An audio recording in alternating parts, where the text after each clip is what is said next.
For this movement demo video, we'll be going over the true hip extension bridge. When we do hip extensions, most people end up using their low back more than actually getting into the hip. So I'm going to teach you guys a really good way to isolate the glutes and isolate the hamstrings. We're going to start by laying on our back. We're going to have our knees and hips bent to this 90-degree position.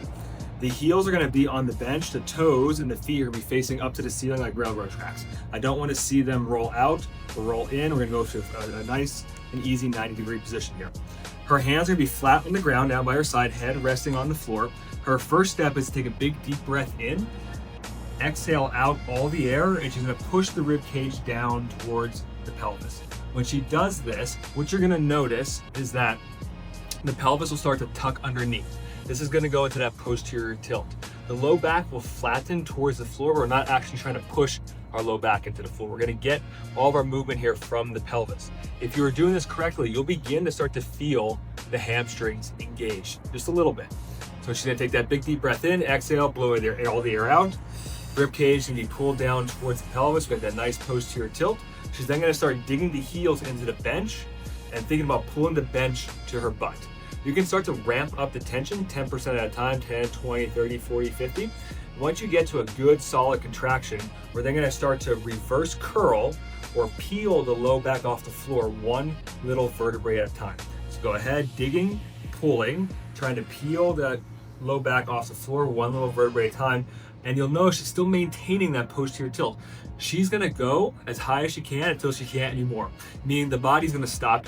You're going to feel the hamstrings, you're going to feel the glutes engage. You can already see that she's shaking a little bit here. This is her true hip extension. This is really important for things like running as well, where we find access to our hip to propel ourselves forward and not our back. If we have low back pain, this is also another wonderful movement to do as well, because we can then start to train the glutes, the hips, and the pelvis in more of this flex state, because low back pains usually get stuck in all this extension. So she's going to hold this max contraction for about 20 seconds or until she cramps out of it. Then we can go ahead and relax, come on down. And then another variation of this is going to be doing a single leg. So she's going to go through the same process, hands down by the floor, by her side, big breath in, exhale, blow all the air out. Tuck the pelvis, start digging and pulling the bench to her butt. Reverse curling one little vertebrae at a time till she finds that max in range contraction for the hip. Once she gets there, we can then practice and play with removing one leg. She's gonna hold this leg in the air. This leg is now taking all the weight.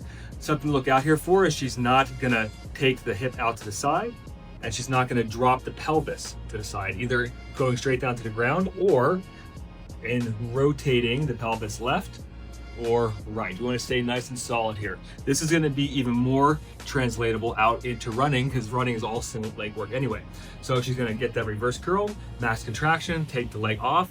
We can hold this for 5, 10, 20 seconds, whatever you can do, and we can alternate. We can march one leg at a time. Once you guys get good at this, we can then also add some progressive overload and resistance by putting a weight on the pelvis. We can put some ankle weight on the legs. There's a lot of different options that we can play around with here to challenge the system and progressively load this movement. This is going to be great for improving that hip extension, creating integrity inside the hip joint, getting the hamstrings involved and working with the glutes and taking a lot of the pressure off of your low back.